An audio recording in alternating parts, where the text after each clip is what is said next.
सो इस क्वेश्चन में हमें दिया गया है बीट जिसका मास है m and it stage at a point, मतलब ये एक ही पॉइंट पे स्टे कर रही है, किसके हिसाब से, उस फ्रेम के हिसाब से। किस जगह पे स्टे कर रही है, पॉइंट ए कॉमा बी। ए हो गया इसका एक्स कोऑर्डिनेट, बी हो गया इसकी हाइट। और इस वायर की जो शेप है जिसमें बीड आपने अटैच किया हुआ है उसकी शेप है पैराबोलिक, और पैराबोलिक की इक्वेशन है ये y is equal to 4c x²। और ये आपका जो फ्रेम है जिसको आपने पैराबोलिक शेप दे रखी है ये खुद ओमेगा से घूम रहा है सेंटर के अबाउट। तो आपसे बोला गया है कि फ्रिक्शन को हमने करना है निगलेक्ट। सो हमें पता करना है कि इसको कितने ओमेगा से घुमाया जाए। चलिए स्टार्ट करते हैं। तो माना क्वेश्चन ये पैराबोलिक शेप का ज़रूर है, इस पॉइंट पर ये एक कर्व का पार्ट होगा, लेकिन माना ये कर्व का पार्ट है लेकिन आप इसको स्टिल इंक्लाइन प्लेन में डील कर सकते हैं। कैसे, उस जगह पे हल्का सा टेंजेंट ड्रॉ करके। तो अगर मैं यहाँ एक टेंजेंट ड्रॉ करूँ और उसको एक्सटेंड कर दूँ तो ये वाले एंगल टेंजेंट के हॉरिजॉन्टल से आएंगे थीटा।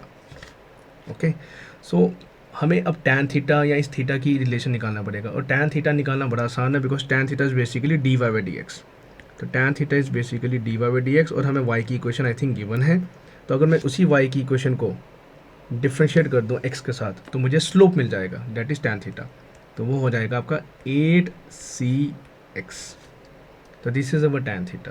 तो लेट अस अप्रोच फर्दर और हम उसकी अब एफ बनाने की कोशिश करेंगे। तो उस पार्टिकल की एफ क्या बनेगी,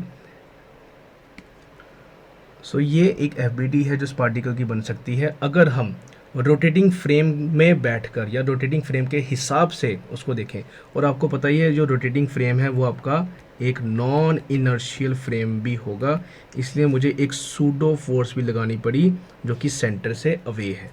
इसी सूडो फोर्स का नाम सेंट्रीफ्यूगल फोर्स भी होता है। तो ये है आपके नॉर्मल सूडो फोर्स और mg, और ये आपका हो गया सेंटर।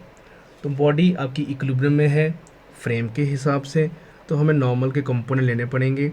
तो अगर इंक्लाइन प्लेन हॉरिजॉन्टल से थीटा एंगल पर होता है तो उसका नॉर्मल डेफिनेटली वर्टिकल के साथ थीटा एंगल पे होगा।